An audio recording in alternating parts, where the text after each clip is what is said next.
नमस्कार दोस्तों, मुझे आप जानते हैं दिनेश शर्मा। और जैसा मैंने आपको बताया था कि हम नया प्रोग्राम लेके आ रहे हैं मेट्रोलाइट फैमिली के तरफ से। इस प्रोग्राम का नाम हमने रखा है जिंदगी की उड़ान मेट्रोलाइट के साथ। तो आज पहला एपिसोड हर शनिवार को आपको एपिसोड आएगा, और जिसमें कैसे मेट्रोलाइट लोगों की ज़िंदगी सुधारने के लिए रात दिन मेहनत कर रही है पूरी फैमिली मिल के, उस पर हम लोग बात करेंगे, जिससे जो मेट्रोलाइट से जुड़े हैं उनको भी, और जो नहीं जुड़े हैं, जो बाहर हैं और कहीं जॉब करते हैं, उनको भी इसका लाभ मिलेगा। तो आइए, आज के पहले एपिसोड में हम ऐसे व्यक्ति से आपकी परिचय कराएंगे। मेट्रोलाइट फैमिली में तो बहुत लोग जुड़े हैं और बहुत लोग काम करते हैं, लेकिन जिनका अहम रोल होता है उसमें बहुत कम लोग हैं कि जिनका अहम रोल होता है, उनमें हम आज परिचय कराएंगे। तो आइए, इकबाल सर का जो शेर है आपने सुना होगा कि हजारों साल नरगिस अपने बेनूरी पे रोती है, बड़ी मुश्किल से पैदा होता है चमन में दिलावर पैदा। तो इकबाल सर का ये शेर लेके हम चलते हैं। आज हम जिनसे परिचय कराएंगे वो है हमारे सुजीत सर। बहुत मुश्किल से समय मिलता है सर को, और सर आपने इस प्रोग्राम के लिए समय निकाला, उसके लिए दिल से आभार। और आज के प्रोग्राम में आप पहले हमारे गेस्ट हैं, इसके लिए थैंक यू दिनेश जी। और हम आपके इस प्रोग्राम में लगातार बने रहेंगे। जैसे आपने हमें बताया भी, जो सैटरडे को, हर सैटरडे को टेलीकास्ट होगा, मतलब आपको लाइव मतलब दिखाया जाएगा। इसमें से जो हम लोग से बेस्ट हो पाएगा, या हमसे जितना बेस्ट हो सकती है, जो भी हमारे व्यूअर हैं, देखने वाले हैं, जो हमें सपोर्ट करने वाले हैं, उनके लिए निश्चित रूप से जो भी होगा सच्चाई के साथ मैं जरूर बताऊंगा आपको। जी सर, तो सबसे पहले सवाल ये है कि प्यार मोहब्बत के उम्र में आपने दूसरे लड़कों के जॉब के बारे में सोचा, अपनी बनी बनाई जॉब, इतने अच्छे पैकेज को छोड़ के, और आपने सोचा कि कैसे लोगों को जॉब दिया जाए, और एक कठिन राह आपने चुन ली, जबकि आप सेटल थे, कोई दिक्कत नहीं थी, आराम से आप अपनी लाइफ जीते, ऐशो आराम की लाइफ थी।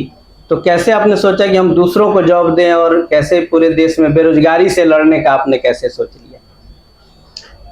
दिनेश जी, इसका वैसे तो शुरुआत बहुत पहले की है, और हम मतलब स्टार्टिंग बताऊंगा। उसमें हमने कई सारे प्रोसेस देखा है या सीखा। हमने पढ़ाई जब किया था उसमें हमने सीखा, देखा जो क्या जरूरत है ताकि अभी मार्केट में, या अभी हमें इंडिया के लोगों को अभी क्या जरूरत है, स्किल्स की क्या जरूरत है, लोगों की क्या मार्केट में डिमांड है, इस सारी चीज को मैं ऑब्जर्व कर रहा था। और इस ऑब्जर्व ये मैं जॉब भी किया हूँ इससे पीछे। तो उसमें जब मैं जॉब कर रहा था उस समय के प्रोसेस में था, तो मुझे दिखा जो यहाँ पे रिक्वायरमेंट है, गैप है मार्केट को, जो बोलते हैं आजकल स्टार्टअप सिस्टम में, जो गैप है इन दोनों के बीच में। तो मुझे लगा यहाँ पे गैप है, और स्किल्ड पर्सन की अभी भी इंडिया में बहुत ही कमी है। आप रोजगार की जरूरत है, लेकिन बहुत सारे लोगों को स्किल नहीं है। स्किल की वजह से हमें अभी जॉब नहीं मिल पाती है मार्केट में, और डिमांड तो है और सप्लाई में कमी है बिकॉज ऑफ स्किल्स। तो हमने सोचा जिसमें अगर काम करें तो बेहतर इंडिया जरूर बना पाएंगे। और जितना काम करें, हम जॉब करें या बिजनेस स्टार्ट करें, किसी भी तरीका से, हम लोग का एक ही मकसद है, शुरुआत से ही रही है पहले दिन से, एक हम अपने साथ में सब मिलके एक बेहतरीन भारत, न्यू भारत और नया एकदम कैसे हम बना सकते हैं, इंडिया को हम अपने तरफ से क्या कंट्रीब्यूट कर सकते हैं, इसको लेके हमने जॉब के लिए सोचा था। इस हिसाब से स्टार्ट किया था उसमें। जी, ये तो हो गई कि आपका मोटिव क्या था, क्या मन में था कि हम इतना बड़ा आपने स्टेप लिया। घर वालों से शायद विरोध भी किए होंगे कि इतना सेटल आप जब छोड़ रहे हैं। अब थोड़ा सा हम आपके प्रारंभिक जो लाइफ है, स्टूडेंट लाइफ में चलेंगे कि क्या कर रहे थे आप और कैसे आगे बढ़े और इसमें आप आ गए इधर से। प्रारंभिक तो एजुकेशन मेरी बेसिक रही है, और बेसिक क्या, मैं तो सरकारी स्कूल से भी पढ़ा हूँ। सरकारी स्कूल से पढ़ के, जो बोलते हैं वहां से पढ़ाई लिखाई करके, गांव से सेटअप करके मैंने सब कुछ किया। फिर लेकिन मेहनत करते गया, हर जगह से जो भी मौका मिला मैं पढ़ते गया। मैंने फिर इंजीनियरिंग की कोर्स तैयारी किया, फिर मैंने सिलेक्शन हुई तो मैंने 4 साल बीटेक भी किया था। ये सेंट्रल यूनिवर्सिटी का एक पार्ट है, मतलब श्री माता वैष्णो देवी यूनिवर्सिटी है, जम्मू में है ये। तो SMBDO उसकी शॉर्ट फॉर्म है। तो वहां से मैंने बीटेक 4 साल इलेक्ट्रॉनिक्स एंड कम्युनिकेशन में किया था, कंप्लीट किया। 4 साल वहां पे कंप्लीशन के बाद फिर मैंने जॉब की, मतलब एक स्टार्टअप कंपनी थी उसमें स्टार्ट भी किया। जो सेगमेंट हमारी थी, हमने इलेक्ट्रॉनिक्स चूंकि ट्रेड में लिया था, तो इलेक्ट्रॉनिक्स से रिलेटेड एक कंपनी थी, उसमें जॉब किया था मैंने, स्टार्ट वहां से किया था। तो उसके बाद आप जॉब में आ गए, वहीं से कैंपस सिलेक्शन था या आप नहीं, मैं दिल्ली आ गया था, क्योंकि वहां से कॉलेज के बाद मैं दिल्ली आ गया था, और दिल्ली के बाद दिल्ली में एक कंपनी थी इलेक्ट्रॉनिक्स की। इंडिया में अभी भी मेजरली फोकस, जो भी इलेक्ट्रॉनिक्स सेगमेंट जानते होंगे और जो हमारे व्यूअर देखते हैं, इंडिया में अभी सेमीकंडक्टर या इलेक्ट्रॉनिक्स की मेन कोर मैन्युफैक्चरिंग की अभी भी कमी है। लोग प्रोसेस ला रहे हैं, लेकिन अभी कई सारे सेगमेंट में छोटे छोटे स्टार्टअप भी इलेक्ट्रॉनिक्स में आ रही है, जो कि इंडिया की अभी जरूरत भी है। इलेक्ट्रॉनिक्स, इवन दो यूपी को इलेक्ट्रॉनिक्स सिटी बनाने की प्लान कर रही है, बहुत बड़ी कदम है मतलब गवर्नमेंट की, और इलेक्ट्रॉनिक्स की इंडिया में जरूरत होगा। चाइना भी इलेक्ट्रॉनिक्स में इतना आगे है बिकॉज ऑफ इलेक्ट्रॉनिक्स, उसको पता, और वहां पे मैन्युफैक्चरिंग होती है, तो इंडिया में आएगी, धीरे धीरे स्टार्टअप हो रही है। हमने भी डिसाइड किया था, जो हमारी कोर है, जिसको मैंने 4 साल पढ़ाई किया, जिसमें अपना पूरा जान जी लगाया हूँ, उससे रिलेटेड कुछ काम करूँ तो बेहतर होगा। मैं करने के लिए आईटी सेक्टर में भी कर सकता था, क्योंकि इलेक्ट्रॉनिक्स में बहुत सारे लोग क्या होते हैं, आईटी में चले जाते हैं, कुछ कोड लिखना हो या कुछ ऐसे केस में, तो बेंगलोर हो, हैदराबाद हो, कहीं और भी जगह है। लेकिन मेरा मकसद शुरुआत से था, जिसमें इंटरेस्ट है, हमने 4 साल जिसको कोर पढ़ाई किया, हम उसमें जॉब करेंगे तो उसमें कुछ बेहतरीन कर पाएंगे, अच्छा कर पाएंगे, और बेहतरीन करने के लिए मैंने फिर वो स्टार्टअप ही ज्वाइन किया। जी सर, तो इसमें जैसे आपका सेफ जोन जो था, जी, आपने जो कोर्स किया था, उसको आपने छोड़ के और ये बेरोजगारों को रोजगार देने का जो आपने ठाना, तो क्या आप परिवार वालों का क्या रिएक्शन था, या आपने शुरू में क्या किया? क्या जैसे सोचते होंगे कि कैसे किया जाए, अब रात भर सोचते होंगे कि हमें इस फील्ड से निकल के और बेरोजगारों से रोजगार की बात की तरफ चलना, तो कितना मुश्किल था और कितना आसान था? कैसे लोगों का साथ मिला, परिवार वालों का क्या रिएक्शन था जब आप ये डिसीजन ले रहे थे? देखिए, परिवार वालों को हमारे मतलब उनको ये उम्मीद जरूर थी कुछ करेगा, अच्छा ही करेगा। कभी हमें रेस्ट्रिक्शन नहीं लगा, ये बेनिफिट्स मिले मुझे फैमिली की तरफ से।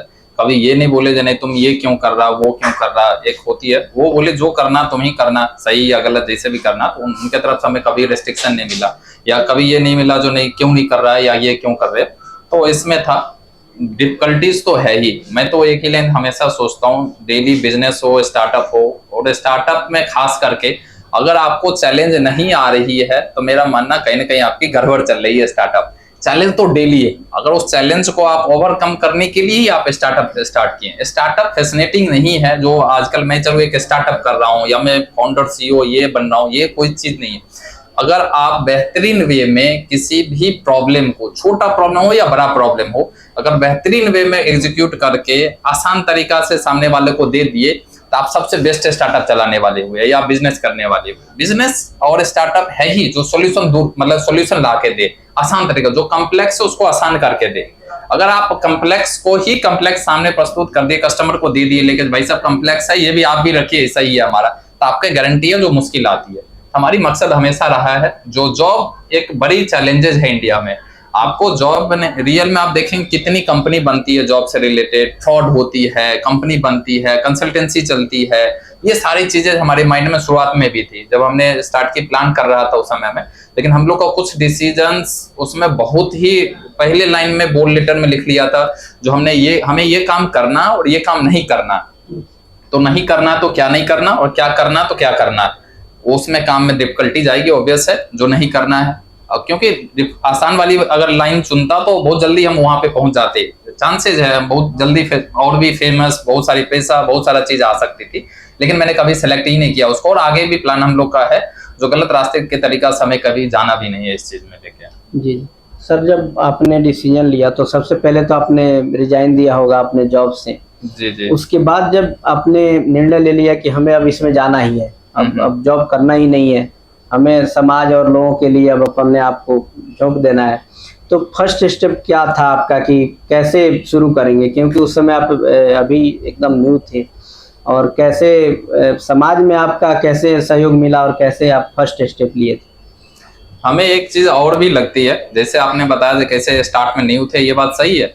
और जब आप, एक क्वेश्चन बहुत बार ये आती है जो स्टार्टअप वर्सेज किसी एक्सपीरियंस वाले कंपनी में ज्वाइन करने के लिए, जब आप स्टार्टअप को ज्वाइन करते हैं, जो कंपनी की एज आपकी 5 साल 7 साल हो या 10 साल हो या कम एज की हो कंपनी, तो आपको एज ए एम्प्लॉय अगर आपको हर चीज सीखने को मिलता, बहुत सारा चीज सीखने को मिलता, तो हमने जब मैंने स्टार्ट किया था तो मैंने एक स्टार्टअप ज्वाइन किया था, बताया पहले भी, स्टार्टअप ज्वाइन किया था, मुझे बहुत सारा चीज सीखने को वहां मिला।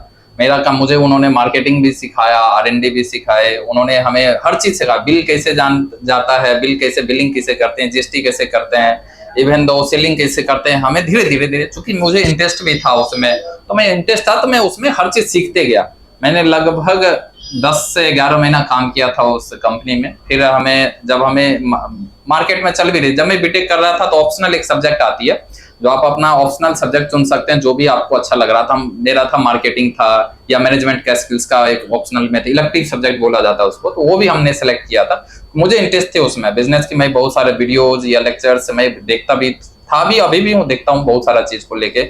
और तो उसमें हमें ये लगा कि नहीं, हमें स्टार्टअप में हमें ये सारा चीज चैलेंजेस आएंगे और इस तरीका से हम ये कर सकते हैं फाइंड आउट। तो हमने, जब हमें 9-10 महीना हो गया तो हम उन कंपनी को उनको बताया, सर हमें आपके डोमेन में मुझे काम, मतलब आगे हमें इलेक्ट्रॉनिक्स से हटके कुछ अपना सोच रहा हूँ करने के लिए। उनको प्रॉपर वे में सर को, जो ऑनर थे, उनको समझाया, बताया भी हमारी सर ये प्लानिंग है और ये दिक्कत मार्केट में इंडिया में चल भी रही है, हम चाह रहे हैं प्लान करने के लिए। तो उनका जो टाइम पीरियड, रेजिग्नेशन या जैसा सिस्टम था, मैंने प्रॉपर दिया। और मेरी अभी भी एक खास बात है, उनसे मेरी अभी भी अच्छी रिलेशन है, हमें अभी भी उतना ही प्यार सपोर्ट मिलता है उनसे, तो मुझे अच्छा लगता है, उसमें कोई दिक्कत नहीं रही हमें। सर, तो ये तो हो गया शुरू के आप स्टेप जो लिए। जी जी। आगे कंपनी खड़ा कर देना, तो एक हो गया कि आप समाज सेवा कर रहे हैं, किसी संस्था से जुड़ गए ये सब, और आपने सोचा कि हम अपनी कंपनी बना देंगे, कि इसमें मतलब कैसे आगे बढ़ेंगे, ये भी एक नया एक्सपीरियंस था। तो शुरुआत आपने कैसे की, कहाँ से मतलब प्रारंभ हुआ, और आज जहाँ हम हैं तो वहां से शुरू कर। मैं शुरुआत से बताऊं तो देखिए, ये बात बहुत बड़ी क्वेश्चन है, जो कि आपने स्टार्टिंग में कैसे कर लिया, कंपनी एक दिन में दिमाग आ गई क्या, जो आज हम रात में कंपनी रजिस्टर कर लेते चल जाएगी क्या? नहीं, मेरा कभी ऐसा मकसद नहीं रहा। और जब मैं बताया अभी, जो मैं बहुत सारा लेक्चर सब देखते रहता हूँ, मैं भले मैं घर में बैठा हूँ, मैं ये भी देखता हूँ जो इंडिया में क्या चल रहा है, US में क्या चल रहा है, कोई कंपनी कैसे रजिस्टर होती है। क्योंकि मुझे यूट्यूब का एक्सेस मिला है, मुझे बहुत सारा बेनिफिट्स मिलते हैं गूगल का, मैं बहुत मोबाइल पे बहुत यूज करते रहता हूँ इस चीज को। मैं बहुत सारे फाउंडर्स की भी स्टोरी पढ़ के, उसने कैसे स्टार्ट किया, उन्होंने कैसे एग्जीक्यूशन किया, ये सारा चीज मुझे दिमाग में आती रहती है, तो मैं धीरे धीरे सीखते भी गया इस चीज को लेके। तो जब कॉलेज से ही मेरे थोड़ी बहुत ये सारी चीज में थी, तो जब मैं जॉब कर रहा था तो मुझे मार्केटिंग का भी, उन्होंने जो हमारे सर थे उन्होंने बताया, इसे मार्केट बोलते हैं, मार्केट में इसे किया जाता है, इसे किया जाता है। तो वो सारा चीज मुझे एक्सपीरियंस में मिल गया वहां पे। मैं डायरेक्ट कंपनी, मैं किसी को भी जनरली सजेस्ट नहीं करता हूं, या मेरे से कोई भी अगर सजेशन मांगेंगे तो मैं नहीं बोलूंगा जब डायरेक्ट आप आज नया पढ़ाई कंप्लीट किया और कल के जाके आप कंपनी सीधा रजिस्टर कीजिए, ओपन कर लीजिए। आपको पहले ना निश्चित रूप से कहीं पे अच्छे जगह पे काम कीजिए, उसको सीखिए आखिर काम होता क्या है। क्योंकि आपको बहुत सारे प्रोफेशनलिज्म की कमी रहती है, पता नहीं लग पाती है जो कस्टमर चाहता है क्या। कस्टमर की डिमांड की पकड़ की सेंस होना बहुत जरूरी है। जब तक वो सेंस आपकी पकड़ में नहीं आएगी, आपको लगे हम अच्छे प्रोडक्ट बना लिए, अच्छे सर्विस बना लिए, लेकिन हमारी सर्विस या प्रोडक्ट चल नहीं रही है, क्योंकि आप उस कस्टमर की कहानी सुन नहीं पाए। कस्टमर कभी चिल्ला के नहीं बोलेगा, कस्टमर सिर्फ एक वेव या कस्टमर एक छोटा सा इंडिकेटर देता है। आप उसको अगर पकड़ लिए तो आप बहुत जल्दी मार्केट में ऊपर जा सकते हैं। अगर वो सेंस आपके अंदर में पर डेवलप नहीं हुई तो डेवलप करने की मतलब चांसेस होना चाहिए। आप सुनिए और उनको पकड़िए क्या क्या मार्केट में नीड है। दूसरी बात, जैसे कि हम जब स्टार्टअप में काम कर रहा था तो उस समय में क्या हुआ, तो मुझे स्टोरी यही है जो स्टार्ट करने की। मैं एक दिन नोएडा जा रहा था, और नोएडा में एक, मतलब नोएडा में आप जाएंगे या इंडस्ट्रियल एरिया में आप विजिट करेंगे तो जनरली आपको फैक्ट्री सब के ऊपर में ये लगा रहता है, जो हमें आवश्यकता है 4 लेबर की, या आवश्यकता है मुझे इतना मैन पावर की, या टाइप ऑफ इतना की इवेंट दो। तो मुझे एक बार, मैं वैसे ई रिक्शा या ऑटो ऐसे कुछ करके ट्रेवल कर रहा था, तो उसमें रैंडम दिख गई मुझे। तो मुझे जैसे उसमें से दिखा तो मुझे एक चीज दिमाग में सेंस आई, जो मार्केट की नीड है, कोई कंपनी या कोई पर्सन इसको फुलफिल नहीं कर पा रहे हैं। उनको सफाई कर्मचारी की आवश्यकता थी, सफाई मतलब आवश्यकता है, बोर्ड मैंने एक छोटा सा देख लिया। फिर कुछ देर और आगे बढ़ा तो वहां भी एक आवश्यकता है कि बोर्ड लगा हुआ था। तो मुझे ये पता लगा मार्केट तो सेंस पकड़ने वाली मार्केट तो डिमांड कर रही है, आवश्यकता है, लेकिन कोई फुलफिल करने वाले कोई भी पर्सन अभी या कोई कंपनी इस पे सोच नहीं रही है। तो मुझे थोड़ा गैप नजर आई। फिर मैंने मतलब दोबारा कंपनी आई, फिर मैंने घर पे आया तो सर से रिसर्च किया आखिर होता क्या है, कैसे क्लीन, क्योंकि मेरे इसमें कोई भी मतलब कहीं से भी एक्सपीरियंस थी नहीं, या बैक कोई कुछ था नहीं। तो मैंने फिर उसको रिसर्च किया आखिर कैसे हो सकता है, क्या कमी आ रही है मार्केट में, क्या दिक्कत आ रही है। मैंने फिर रिसर्च करना, पता करना, 1-1.5 महीना मैंने बहुत सारा गूगल यूट्यूब सब कुछ किया, पता करने के बाद लगा यार इसमें तो गैप है, लेकिन बड़े बड़े जाइंट बैठे हुए हैं, बड़े बड़े कंपनी बैठी हुई है, उसको दूसरे तरीका से हैंडल कर रही है। तो हमने शुरुआत में सोचा जो उसको कैसे हम सॉर्ट आउट कर सकते हैं। तो सॉर्ट आउट करने के लिए हमने वहां पे एक मतलब हमने क्या किया, जो छोटा छोटा एरिया है दिल्ली में, हमने छोटे छोटे ऑफिस को मतलब पकड़ना शुरू किया। और छोटे ऑफिस में हमने छोटे ऑफिस को सोचा जो क्लीनिंग प्रोवाइड करना शुरू करेंगे वो तो हमसे सर्विस ले ही लेंगे। और हमारी उतना बजट नहीं था, हमारे पास पैसा रहता तो हमने एक बार में ही लगा देता लाखों करोड़ों रुपया, तो वो पैसा था ही नहीं। हमारी जो सैलरी मिली थी मैं सोच रहा उसमें से 5,000 7,000 का फंडिंग डाल के उससे हम स्टार्ट करना चाह रहे थे। एक्चुअल में वो 4,000 रुपए ही मैंने फंडिंग स्टार्ट भी किया था। 4,000 रुपये डाला, मैंने सोचा एक एम्प्लॉय को हायर करेंगे। तो वहां पे क्या किया, तो एक इसी में हुआ भाई ठीक है हम ऐसा प्लान कर रहे हैं और ऐसे ऐसे मैं प्लान आगे बताऊंगा कैसे हमने प्लान सोचा था और कैसे एग्जीक्यूट किया। तो उसमें सोचा भाई नाम क्या रखेंगे, और नाम रखने के लिए उसी बीच में हमें ठाकुर सर मिले, और मतलब RN ठाकुर सर, वो हमारे दूसरे आगे जाके मेट्रोलाइट की हमारी उसमें मतलब एस्टेब्लिश हुई है, उसमें हमारे डायरेक्टर भी उसमें भी थे जो हमने आगे एग्जीक्यूशन किया। तो वहां से मुझे हम दोनों ने बहुत सारा डिस्कशन किया जो कैसे हो सकता है कैसे हो सकता है। तो सर का सजेशन था हम कुछ ऐसा ही नाम रखे जो कि एक तो यूनिक भी हो, जिसमें सपोर्ट भी हो, लोगों को प्रोनाउंसिएशन में भी आसान हो, ये सब चीज नाम रखने में भी थोड़ा आसान होता। तो हमने सोचा सफाई करवाऊंगा, क्लीनिंग करवाऊंगा, मुझे कोई शर्म नहीं है सफाई करवाने क्लीनिंग करवाने, या मुझे किसी भी तरीका से कोई अपना काम में मुझे 1% का भी शर्म नहीं है। मैं आराम से खुल के खूब अच्छे तरीका से काम करवाना चाहता हूँ या जानता भी हूँ। तो उसने सर ने बोला जो ठीक है क्लीनिंग से रिलेटेड रखते सोचते। तो हम लोग ने डिसाइड किया फिर जो सफाई कर रहे हैं सफाई ठीक है, कुछ सेवा भावना होना चाहिए। हम किसी को कर रहे हैं तो ऐसा नहीं है जो हम कंध पे सवार हो के हम किसी से कुछ करवाए या ऐसा भी। तो हमने फिर सेवा भावना को जोड़ते हुए तो सफाई सेवा के नाम से एक रजिस्टर किया था। रजिस्टर हमने एक बार में कभी भी प्राइवेट लिमिटेड या बहुत बड़ी इन्वेस्टमेंट लगा के नहीं किया, यही मैं सजेशन भी दे रहा था। मैंने एक पार्टनरशिप फर्म मतलब एक क्रिएट कर दिया था और वहां पे एक कंपनी रजिस्टर हो गई, नॉर्मल सा एक पार्टनरशिप फर्म, ताकि हमारी कंपनी रजिस्टर हो, गवर्नमेंट की नजर में हो, GST लिया, सारा चीज हमने जो लीगल होती है वो सारा चीज प्रॉपर किया। और नाम रख के हमने एक सिर्फ विजिटिंग कार्ड प्रिंट कराया, विजिटिंग कार्ड में सफाई सेवा लिखा, अपना नाम लिखा और मोबाइल नंबर अपना जो हम यूज करते थे वो मोबाइल नंबर रखा। एक डायरी हमारे पास रहती थी, हमने क्या किया जो डायरी विजिटिंग कार्ड और पेन लेके हम शाम में क्या सुबह से शाम तक मैं कंपनी में जॉब करते थे, और शाम में क्योंकि 1 महीना पहले मैंने उनको लेटर दे दिया था, मतलब इसके बाद ही मैंने बोला सर हमें ऐसे ऐसे प्लानिंग है। तो हमारी 1 महीना की वो टाइम पीरियड होती थी रिजाइन की, तो हमने उस समय में बोला सर ऐसे। तो हम कभी भी 6 साढ़े 6 में हमारी छुट्टी हो जाती थी, 6 बजे के बाद हम शाम में आ जाते थे।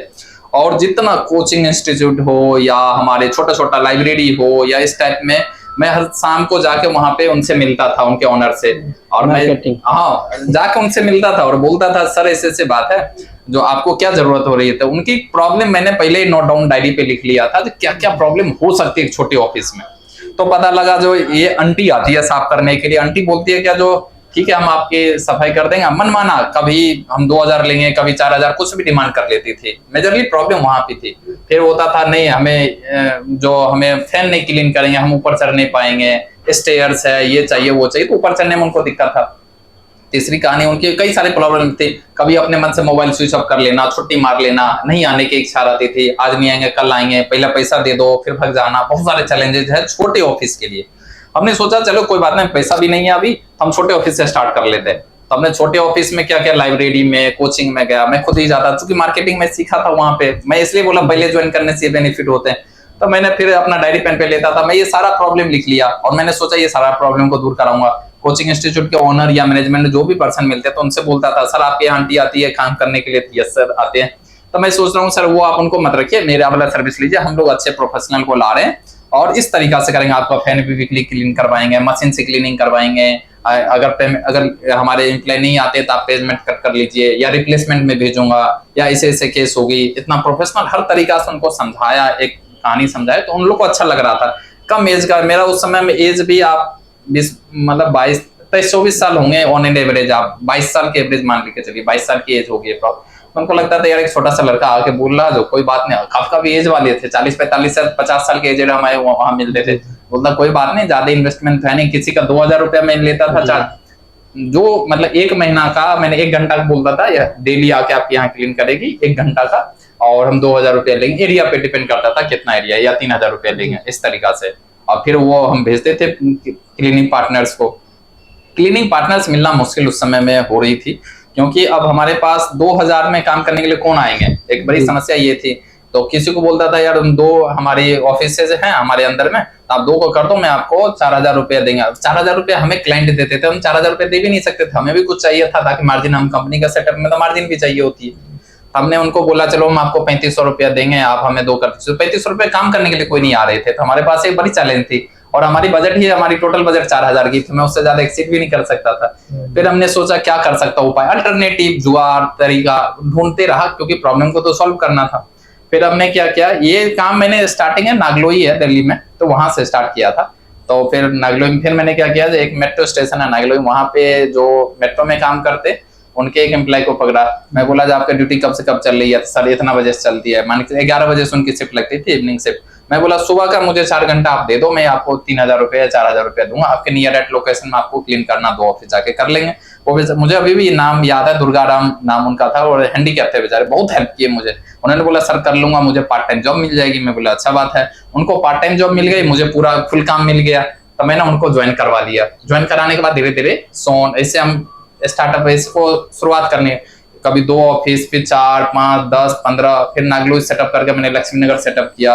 लक्ष्मी नगर सेंटर बना, इसके एरिया में फिर पूरा एरिया में दिल्ली में बहुत सारे ऑफिसेज होने लगे। इसके बाद हमने यही मॉडल को शुरुआत में रखा, जो हमें कैसे, हमें ये सीखना था। आखिर हमने सफाई सेवा स्टार्ट इसलिए किया था, हमें सीखना था क्या ये बिजनेस हमारी रन कर सकती है, क्या हमारे बिजनेस में कहीं डिफिकल्टीज क्या आ रही है, चैलेंजेस क्या आ रही है, वो सारा चीज मुझे सिखा दिया उस समय में ही। एक बिजनेस चलाने में कितना दिक्कत आ, एक ही डेडिकेशन था, छोड़ना नहीं है, कुछ भी हो जाए हमें चलाना चाहिए, हमारे पास अदर ऑप्शन थी भी नहीं अल्टरनेटिव में ये देखे। तो मैंने इस तरीका से सफाई सेवा स्टार्ट किया था उसको। जी, तो सर जैसे आपने बताया कि सफाई सेवा ये समझिए कि सीखने के मदद किया आपको, कि कहाँ कहाँ डिफिकल्टी आती है उसको आपने सीख लिया, छोटी बड़ी। जी जी। और सफाई सेवा से जी फिर जी। इतनी बड़ी कंपनी, आज के डेट में हजारों लोग हमारे साथ जुड़े, जी जी जी। तो ये नाम आपने बदल दिया, क्या सफाई सेवा में दिक्कत आ रही थी कि आपने नाम चेंज किया और फिर आगे? सफाई सेवा में देखिए मुझे तो कोई शर्म नहीं है, या किसी को, मुझे लगता है किसी को भी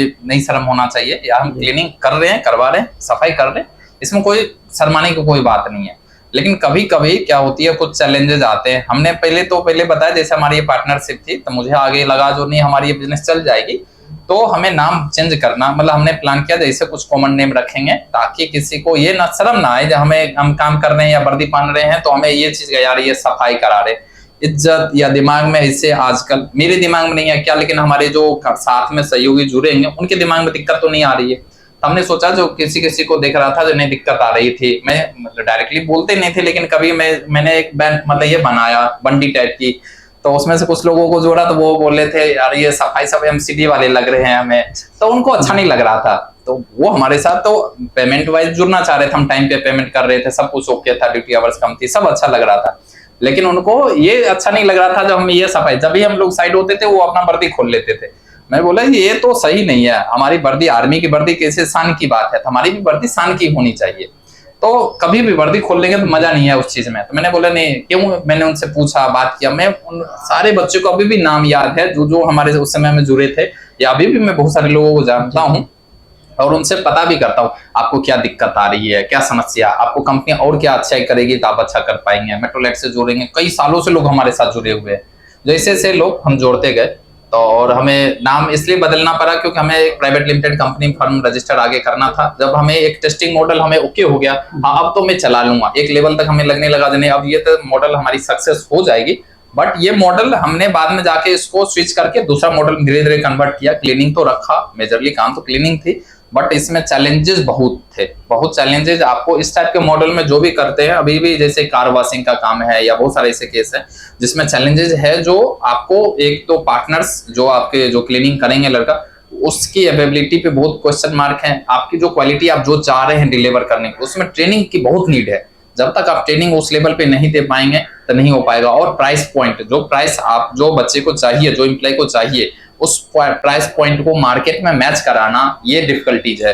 प्राइस, इसके बाद आपको उतना रुपया, जैसे 100 रुपया, 200 रुपया, 500, 1000 रुपया, छोटे अमाउंट को रिकवरी करने के लिए आपकी टीम की ऑपरेशनल कॉस्ट बहुत जाती है।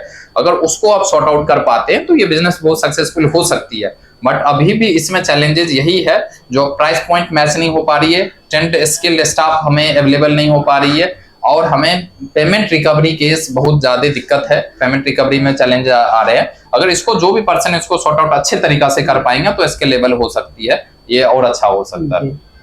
सर सफाई सेवा से मेट्रोलाइट नाम जब रखा, ये कब रखा और कैसे, उसके बाद आपको क्या फायदा हुआ?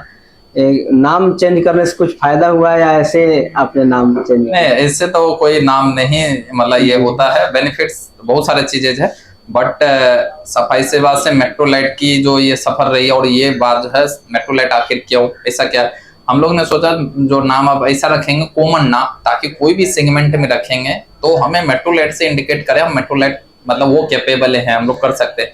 और मेट्रो सिटी में एक्चुअली हम लोग ने स्टार्ट किया था, और मेट्रो में मेजरली काम हमारी स्टार्टिंग में मेजरली मेट्रो सिटी में ही होती है, वहीं से हमने मेट्रो का सेटअप किया था। और लाइट है, जैसे लाइट की हमने प्लानिंग की थी, LIGST भी लोग लिख सकता था, LIT, ऐसे कई सारे कंपनी है लाइट वाले जो कि लाइट लगा के मेट्रो लाइट एक हमारी मतलब एक सुटेबल जो परफेक्ट नाम चाहिए था स्टैंडर्ड नाम में वो मिल भी रही थी। और हमने एक MCA के साइट पे गवर्नमेंट के पोर्टल पे सर्च किया, डोमेन सर्च किया, बहुत सारा चीज रिसर्च किया, तो वो रिसर्च सब में हमें मेट्रोलाइट सबसे सफिशिएंट मिल रही थी। तो मेट्रोलाइट सबके ओपिनियन के अकॉर्डिंग मेट्रोलाइट सही लगा, हमने मेट्रोलाइट मतलब सॉल्यूशंस प्राइवेट लिमिटेड के नाम से रजिस्टर कर लिया ये कंपनी। ये हमारी 2020 में हमारी वेबसाइट MCA पे भी पोर्टल पे भी आप चेक करेंगे, गवर्नमेंट के 2020 की रजिस्टर्ड कंपनी है। अब हमें मतलब सफाई सेवा चलाते चलाते और अभी तक में 5 साल की एक्सपीरियंस हो गई है, हमें एक छोटी छोटी बारीकी चीज को अब हम लोग कैटर कर रहे हैं और इसमें समझ रहे हैं, कर रहे हैं। तो एक मेट्रोलाइट हमें इस तरीका से हमने स्टार्ट किया। सर शुरू में छोटे ऑफिस से आज बड़ी कंपनी, बड़ा ऑफिस, कम लोगों से आज हजारों लोगों तक पहुंच गए, तो पहले जो समस्या आती थी उससे बड़ी समस्या है कि अभी कुछ कम हो गई है? समस्या तो है ही हमारा, मैंने स्टार्टिंग में बोला और अभी भी बोला, समस्या तो डेली आना है। मुझे तो कभी भी ये नहीं बोलता मैं किसी को भी मुझे समस्या मत दो, समस्या को ही सॉल्व करने के लिए मैं आता है, मेरा काम है। या हमारे ऑफिस में जितना भी लोग हमें अभी है, हम तो सोचते हैं आप किसी को प्रॉब्लम को सॉर्ट आउट करने वाला बनो, आप कैसे उसकी प्रॉब्लम को सॉर्ट आउट आसान करेंगे। अगर आप उस आसान कर देंगे तो आपसे बेहतर कोई नहीं है।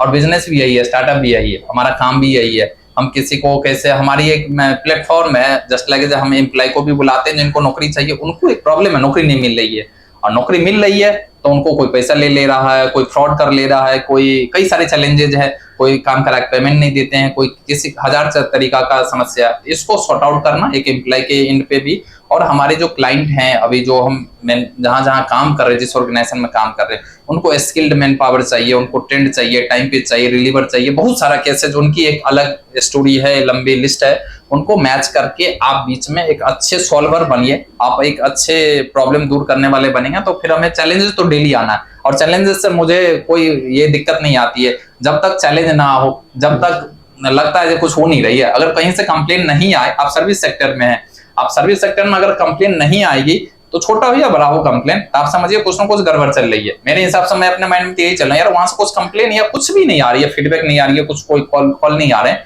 इसका मतलब कुछ ना कुछ सही नहीं चल रहा। आप वहां पे जाइए, पता कीजिए आखिर क्या चल रहा, अच्छा चल रहा, बहुत अच्छा है, आप फीडबैक लीजिए, बहुत सारा पॉइंट्स रहते हैं। तो मतलब daily challenges every day business, अब पैसा हो या बिजनेस हो या कुछ भी चीज है। दूसरा पैरेलल में आप समझिए प्रॉब्लम, जितना प्रॉब्लम उतना बड़ा बिजनेस, जितना प्रॉब्लम को आप सॉर्ट आउट करेंगे उतना पैसा मतलब बिजनेस में क्रिएट होके आएगी। पैसा बाय प्रोडक्ट है, आप बड़े प्रॉब्लम को सॉल्व कीजिए, पैसा ऑटोमेटिक आ जाएगा, गारंटी है इसके, अच्छे तरीका से सॉर्ट आउट होना चाहिए। सर आगे मेट्रोलाइट तो अब इतना बढ़ चुकी है और आगे रफ्तार भी तेज है, चलती जा रही है, क्या विजन है आपका लोगों को लेके, अपने मेट्रोलाइट फैमिली को लेके, या जो नए जुड़ने वाले हैं हमसे, तो कैसे आप सोचते हैं आगे क्या होगा? देखिए हमारी विजन जो मेट्रोलाइट की रही है ना, जितना भी टीम मेंबर हमारे मेट्रोलाइट से जुड़े हुए, हम सब लोग कलेक्टिव होके एक साथ होके, हम सबका एक ही विजन है। देखिए देश में बेरोजगारी है, हम देश की बेरोजगारी को कम कैसे करें, हम वो प्लेटफॉर्म बनना चाह रहे हैं जो कि हमारे पास सारे लोग आए, देश की जितनी समस्या जो बेरोजगारी वाली आ रही है, जिनको जॉब चाहिए, जॉब से रिलेटेड जितना भी हो, हम उसमें नंबर 1 बनेंगे। कैसे उसके प्रॉब्लम को सॉर्ट आउट करेंगे, बेरोजगारी रेट को कम करेंगे, इंडिया की जो मेजरली प्रॉब्लम है, हम गांव-गांव तक, हम कस्बा-कस्बा तक पहुंच के उन बच्चों को लाएंगे जिनको जॉब की जरूरत है, और सारे को ट्रेंड करेंगे। ट्रेनिंग स्किल्स हम बहुत बेहतर है, हमारी ट्रेनिंग सेंटर भी है, हमने बहुत सारे ऐसे चीज सेटअप कर रखा हूं ताकि उनको बहुत जल्दी हाई लेवल पे हम ट्रेंड कर पाए, उनको जॉब देने की भी गारंटी दे रहे हैं, हम जॉब भी देंगे। उसमें कई सारे चीज चैलेंजेस में ये आते हैं, जैसे हम जॉब देते हैं, कई सारे गांव से आते हैं, दिल्ली आने के बाद उनको डर लगता है कि आप तो पेमेंट तो नहीं लेंगे, आप चार्जेस तो नहीं लेंगे, कोई कंसल्टेंसी फी तो नहीं है, कोई फ्रॉड तो नहीं है, कोई ऐसा तो केस नहीं आ रही है जो कि आप काम करवा लेंगे पैसा नहीं देंगे। कई सारे चैलेंज, मतलब ये सारी चीज जो एम्प्लॉय का डाउट आ रहे हैं, तो ये सारे को दूर करके हमारे मिशन विजन एक ही है। हम उस पर बहुत रेपिडली और स्पीडली फास्टली हम लोग वर्कआउट कर रहे हैं, जो सारे गांव तक पहुंचेंगे, एक एक कस्बा तक पहुंचेंगे, वहां से बच्चों को लाएंगे। जितना बेरोजगार है, इंडिया के बेरोजगारी रेट को कम करेंगे, सबको एक हम स्किल्ड करके हर घर में एकदम रोटी कपड़ा मकान वाली बात है वो हम देंगे, ताकि किसी को कोई भी बिना मतलब पैसा की वजह से सोए भूखे ना सोए। ये हमारी है मकसद इसमें। दोस्तों, तो आप देख रहे थे जिंदगी की उड़ान मेट्रोलाइट के साथ, और ये थे हमारे साथ हमारे सुजीत सर, युवा दिलों के धड़कन और दिन रात लोगों के लिए मेहनत करने वाले। इनको रात दिन पता नहीं चलता, आधी रात को फोन करें तभी कहीं समस्या आई तो तुरंत पहुंचते हैं। तो सर को बहुत बहुत धन्यवाद, और जो आपने समय दिया, और आगे के लिए बहुत सारी शुभकामनाएं। और दोस्तों, ये पहला एपिसोड है हमारा।